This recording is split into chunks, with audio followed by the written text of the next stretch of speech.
A caça às baleias é uma prática bastante antiga que vem lá da pré-história e nos trouxe uma herança predatória bastante prejudicial ao nosso planeta. Já tivemos vários acordos mundiais diferentes no nosso mundo para poder parar com essa prática destrutiva. Porém, hoje em dia ainda temos alguns governos nacionais que insistem na caça às baleias. E por que essa prática é tão prejudicial tanto para o nosso planeta quanto para nossas vidas humanas? Se você quer saber, então vem comigo.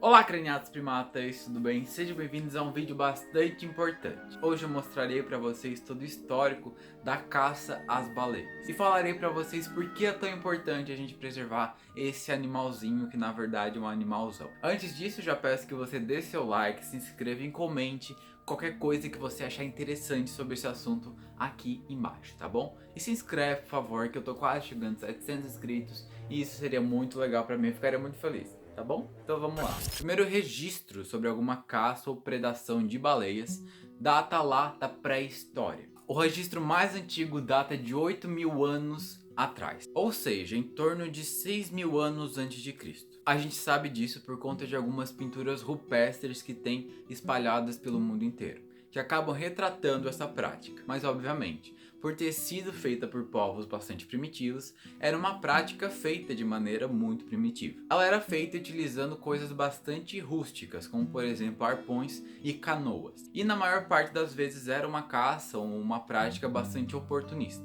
E por que uma prática oportunista? Pelo fato de que as civilizações primitivas acabavam caçando as baleias somente quando elas encalhavam ou quando passavam muito perto da praia, causando certo impacto ambiental, mas não um impacto extremamente grande como a gente vê hoje em dia. E desde a pré-história até hoje em dia ainda há essas práticas de caça à baleia, tanto as práticas industriais quanto as práticas mais primitivas. Porém, a caça às baleias começou a ser considerada algo mais comercial por volta de 1400 a 1700. Quem iniciou toda essa prática mais comercial foi um povo chamado de povo bálcio, que vivia lá no Golfo da Biscaia. E esse foi o povo responsável por aumentar a dimensão da caça às baleias. Antes, lá na pré-história, e por toda a história humana, a caça às baleias era restrita às praias e às regiões perto da costa. Os bálcios foram responsáveis por expandir mais a fundo a caça às baleias, levando essa prática para o interior do Oceano Atlântico, principalmente na parte nordeste e noroeste do Oceano Atlântico, buscando principalmente as baleias francas que existiam lá no Atlântico Norte. E depois dessa iniciativa dos bascos, houve outras iniciativas que aconteceram de outras populações da Europa, como os portugueses, os ingleses e os franceses. E a partir disso, a caça predatória às baleias começou de uma maneira um pouco mais industrial e ferrenha. Entre os anos 1600 e 1900, a gente teve um evento de caça de baleias chamado de Baleação do Grande Norte. Foi o período da história da caça às baleias, onde houve uma grande predação das baleias dentro do Oceano Atlântico por parte dos povos europeus. Tudo isso influenciado pelos produtos que a baleia fornece, juntamente com o progresso da navegação que estava acontecendo nesse período. E os vários produtos que a baleia fornecia era, por exemplo, seu óleo e a sua carne. O óleo da baleia era utilizado de maneiras muito distintas, que iam desde produções industriais até forma de combustível para acender os lampiões que iluminavam cidades na noite. E a carne era utilizada principalmente para alimentação. Porém, foi lá por volta de 1920 que nós tivemos uma reviravolta bastante ruim na história da caça das baleias. Uma reviravolta baseada principalmente na forma de caça utilizada para poder matar essas baleias. Entre 1400 até 1920, a prática utilizada para caça às baleias era feita justamente por meio de arpões manuais. Era mesmo naquele estilo que vocês vê lá no Assassin's Creed 4, aquele lá dos piratas, que é basicamente a prática de um marinheiro pegar um arpão na mão mesmo e jogar na baleia. Era uma prática muito menos eficaz do que a que foi criada em 1920. Em 1920 foi criado um arpão muito mais dinâmico e mecânico, que fazia toda a prática por si só, tendo até explosivos na sua ponta que explodiam dentro da baleia, efetivando melhor a morte do animal. E a partir do momento que esse tipo de arpão foi criado é que começou a maior caça predatória e industrial das baleias. Juntamente a esse arpão mais mecânico, a gente teve também o surgimento dos navios fábrica, que eram navios equipados com todo o maquinário necessário para a remoção de todos os produtos existentes dentro da baleia, não sendo necessário levar a baleia até a terra firme para fazer essa mutilação.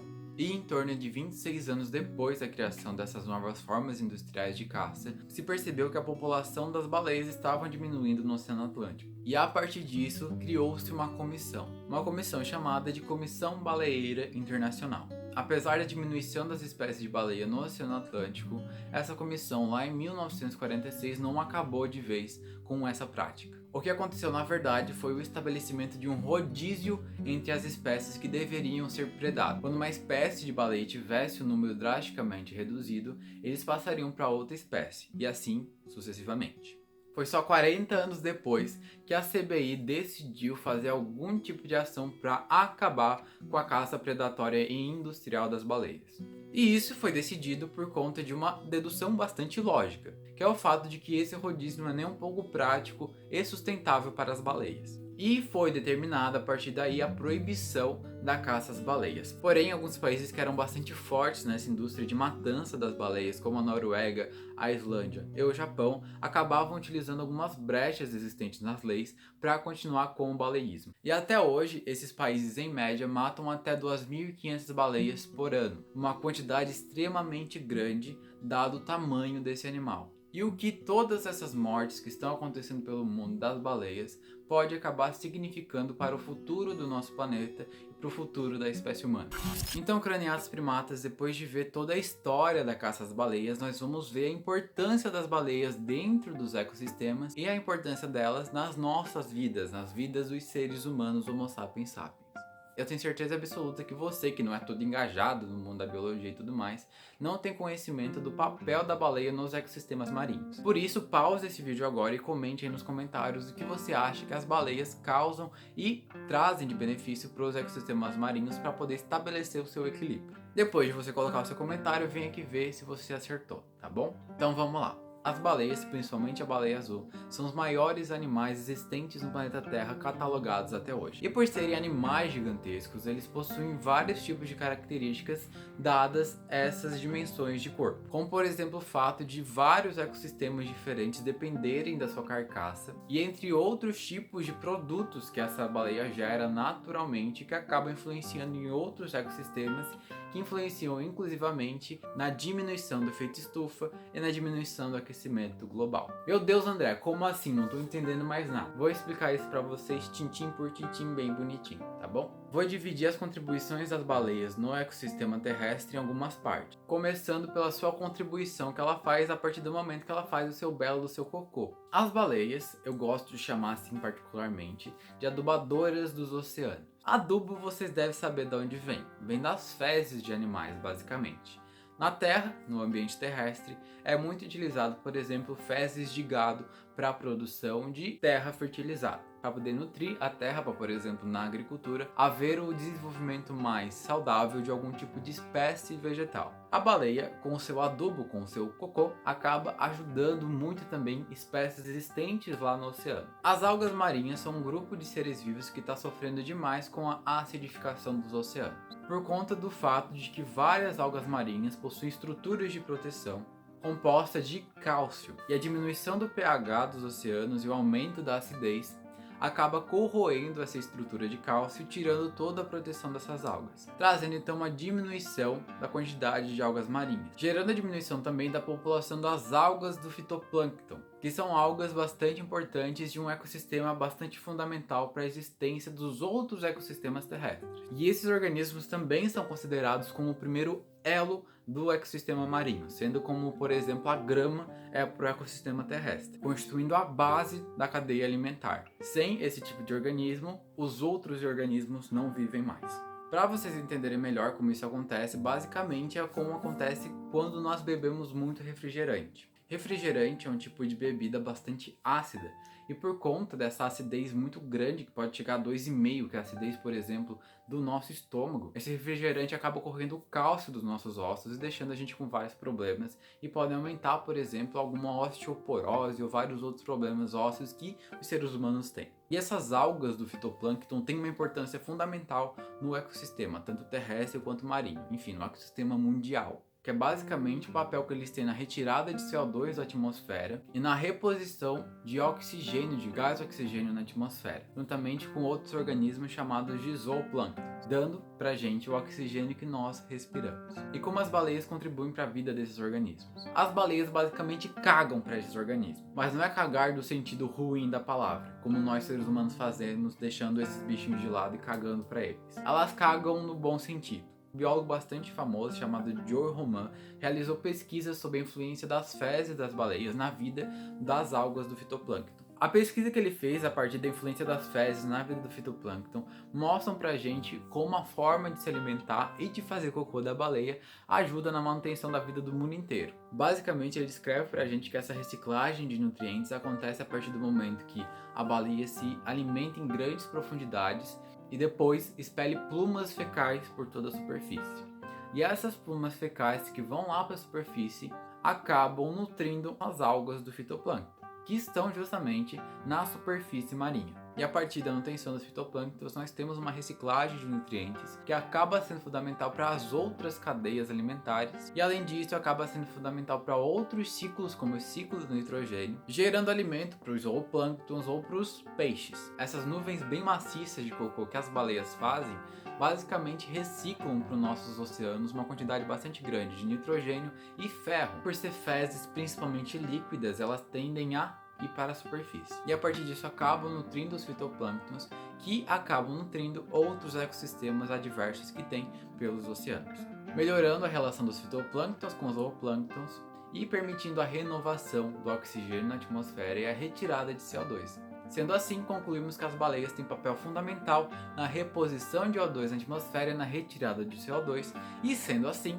temos a conclusão de que as baleias têm papel importante e fundamental na diminuição do efeito estufa e na diminuição do aquecimento global. E além dessa função elementar de diminuição do aquecimento global e diminuição do efeito estufa e tudo mais, as baleias influenciam de várias outras maneiras no ecossistema terrestre e marinho. No marinho, em específico, eu quis trazer mais uma característica que eu achei muito legal de vocês saberem, que é o que os cientistas apelidam de vida após a morte das baleias. Essa vida após a morte das baleias está basicamente relacionada à vida que acaba crescendo por conta da morte natural de uma baleia. Um parênteses, não vem colocar justificativa para matar baleias a partir desse fato, é a morte natural, não predatória. E como esse fenômeno acontece? Quando uma baleia morre naturalmente, ela vai lá para o fundo dos oceanos e junto a si ela vai carregar muito carbono, ou seja, vai conservar uma quantidade enorme de carbono dentro do seu corpo. Isso é benéfico para vários ecossistemas. E além disso, vai dar início a uma cadeia de ecossistemas diferentes dentro do seu corpo gigantesco. Um ser vivo como nós, seres humanos, já temos alguns ecossistemas bastante importantes dentro do nosso corpo, que acontecem tanto durante a nossa vida, com a nossa microbiota, por exemplo, quanto depois da nossa vida, quando nós morremos. Para você ter uma noção, em alguns locais do Brasil e do mundo, enfim, existe um ser vivo chamado de tatu-papa defunto. E esse tatu-papa defunto é comumente encontrado em cemitérios, porque ele se alimenta de larvas que são encontradas em seres humanos mortos. Por isso, até nós, quando morremos, adquirimos uma grande cadeia ecossistêmica no nosso corpo. E agora você imagina, se nós, pequenininhos como somos, já trazemos essa cadeia ecossistêmica enorme que vai desde micro-organismos até macro-organismos, imagine então as baleias, que podem ir de 20 a 30 metros de comprimento, podendo pesar até 180 toneladas. E eu aqui com os meus 90 quilos achando que eu era grande coisa. E assim como nós, quando as baleias morrem, elas acabam gerando uma cadeia ecossistêmica extremamente complexa, indo também do macro ao micro-organismo. Por isso é de extrema importância a conservação das baleias. Por isso, a gente conclui agora no final do vídeo que a existência das baleias é fundamental para a existência de incontáveis organismos vivos. E a existência desses incontáveis organismos vivos garante o ecossistema que rege a vida na Terra. Sendo assim, a morte das baleias significa a nossa morte. Justamente porque já estamos num estágio bastante avançado do efeito estufa, onde vários cientistas já estão bastante pessimistas sobre a situação da vida humana daqui a um bom tempo. E caso a caça das baleias continuar, o aquecimento global pode ser otimizado e piorar de uma maneira muito mais acelerada, dando origem a várias problemáticas que depois de serem feitas podem ser irreversíveis. Por isso eu vou pedir para ti, agora no final do vídeo, caso você quiser e caso você puder, que financie alguma campanha de proteção das baleias. Aqui embaixo eu deixei alguns links de algumas campanhas que você pode acabar financiando e ajudando com pouco dinheiro para poder ajudar a vida dessas baleias, desses animais, e a partir disso ajudar também a nossa vida. Então esse foi o vídeo, meus queridos, muito obrigado por terem assistido. É de praxe que eu peço em todo vídeo que caso eu tenha falado alguma coisa equivocadamente nesse vídeo, que vocês falem aqui no comentário para que eu faça uma errata no próximo vídeo. Lembrando que a bibliografia e as referências de tudo que eu falei está aqui na descrição. Confira elas bonitinho e use meu vídeo como base para fazer uma pesquisa mais avançada ainda, caso você quiser. Tá bom? Muito obrigado, deixe seu like, não esquece de comentar e se inscrever, que estamos chegando a 700 inscritos e eu quero chegar logo, tá bom? Um beijo, um queijo e tchau!